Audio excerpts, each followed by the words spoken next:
Nangalkot press club কর্তৃক আয়োজিত আজকের এই মানববন্ধন সভায় উপস্থিত প্রেস ক্লাবের সদস্যবৃন্দ, সাংবাদিকবৃন্দ এবং এলাকাবাসী, আসসালামু আলাইকুম। আপনারা জানেন গাজীপুরে সাংবাদিক তুহিনকে নির্মমভাবে হত্যা করা হয়েছে। তার মতো দেশের বিভিন্ন স্থানে সাংবাদিকদেরকে ইতিপূর্বে বেশ কয়েক জায়গায় হত্যা করা হয়েছে।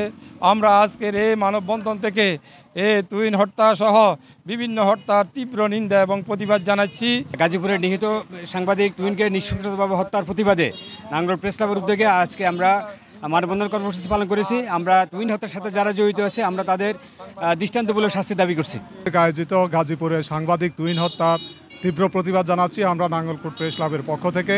তার উপযুক্ত বিচার হোক, দৃষ্টান্তমূলক শাস্তি হোক, যেন ভবিষ্যতে কোনো সাংবাদিককে হত্যা বা হয়রানি করার কেউ যেন দুঃসাহস না করতে পারে। বলতে চাই যে গাজীপুরের সাংবাদিক তুহিন হত্যা নয়, সারা বাংলাদেশে যে কোনো জায়গায় সাংবাদিক নির্যাতন ও বিভিন্ন ঘটনা ঘটেছে, এগুলো যাতে সুস্থ বিচার হয় এবং সাংবাদিকদের সুরক্ষার আইনটা যাতে বাস্তবায়ন হয়।